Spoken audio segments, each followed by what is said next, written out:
अत्यंत श्रेष्ठ और बड़ी नदियों पर जो राजा लोग पुल बंधवा देते हैं तो उन पर चढ़कर बहुत छोटी चींटी भी बिना थकावट के पार चली जाती है।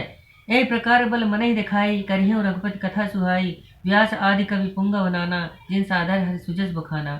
इस प्रकार के बल से मन को दृढ़ करके मैं श्री रघुनाथ जी की सुंदर कथा या वर्णन करता हूँ।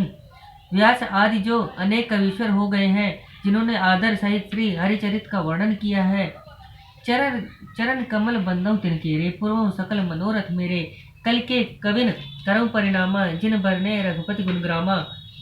मैं उनके चरण बिंदों को की वंदना करता हूँ, वे मेरे मनोरथ पूर्ण करेंगे। कलयुग के कवियों को भी मैं प्रणाम करता हूँ जिन्होंने श्री रघुनाथ जी के गुणों का वर्णन किया है। जे प्राकृत कवि परम सयाने भाषा जिन हरिचरित बखाने भय जे हुई हैं आगे प्रणव सब कपट सब त्यागे। और जो बड़े चतुर सामान्य कवि हैं कि जिन्होंने भाषा में हरिचरित्र बखान किया है, ऐसे कवि जो पहले हो चुके हैं तथा जो होंगे उन सबको मैं कपट छोड़कर प्रणाम करता हूँ। तो कवि तुलसीदास जी ने सबको प्रणाम किया, जो हो गए हैं, जो हो रहे हैं और जो होंगे उस समय से आगे जो कलयुग में भी होंगे उन सबको उन्होंने प्रणाम किया और कथा आरंभ करी। हो प्रसन्न देह वरदानु साधु समाज भनित सन्मानो जो प्रबंध बुध नहीं आदरही सो श्रम वादि बाल कवि करही। वे प्रसन्न होकर यह वरदान दें कि साधु समाज में मेरी इस कविता का सम्मान हो, क्योंकि पंडित जन जिनकी कविता का आदर नहीं करते, बाल कवि भी उसकी रचना का परिश्रम व्यर्थ ही करते हैं।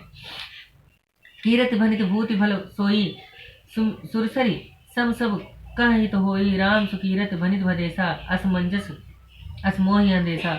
यश कविता संपत्ति वही अच्छी होती है जिससे गंगा जी के समान सबका हित हो। राम जी की कीर्ति अच्छी है और मेरी कविता भद्दी है, दोनों में यह असमंजस्य है, इसकी मुझे चिंता है। यश, इसमें तुलसीदास जी कहते हैं यश, अगर किसी के पास किसी को बहुत सारे लोग जानने वाले हैं या उसकी बहुत सारी कीर्ति है या उनको उनकी बड़ाई है ऐसी कि उनको सब जानते हैं, तो वो यश व्यर्थ है अगर वो किसी का हित नहीं कर पाते हैं। कविता, अगर किसी कविता कोई बनाई गई है, अगर उससे किसी का हित नहीं होता है, उससे किसी को ज्ञान नहीं मिलता है तो वह कविता व्यर्थ है। संपत्ति वही अच्छी है जिससे किसी का हित किया जा सके। आज लोग अमीर होने के लिए, तो मैंने किसी को सुना है, उन्होंने बोला है वीडियो पे, फेसबुक पे देखा था कि अपने पैसों से कभी किसी का हित ना करें, किसी की मदद करें ही ना। अरे तो फिर जीवन किस बात का हुआ? जीवन वही है ना कि जिसमें किसी की मदद करने लायक हो, आप कुछ कर सकें। संपत्ति वही है जिससे किसी की मदद कर सकें। यश यही है कि आप किसी की मदद कर सकें।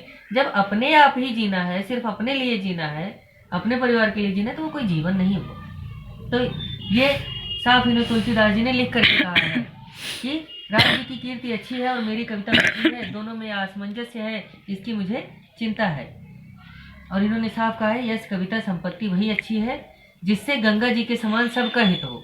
गंगा जी में मुर्दा भी बह करके जाता है, जिंदा इंसान भी नहाता है, कितना कूड़ा कचरा उसमें फेंका जाता है, लेकिन इसके बावजूद गंगा जी पवित्र है। उनका पानी भर करके अगर आप रख लो तो उसमें कीड़े नहीं पड़ते। क्यों? क्योंकि वो सच है, सच्चाई है उसमें, तो यथार्थ है, इस वजह से उसमें कोई कमी नहीं है। तुम्हारी कृपा सुलभ सो मोरे सियन सुहावन टाट पटोरे। तुम्हारी कृपा सुलभ सो मोरे सियन सुहावन टाट पटोरे। आप लोगों की कृपा से यही मुझे सुलभ हो जाएगी, जैसे टाट में रेशम की सिलाई सुहावनी लगती।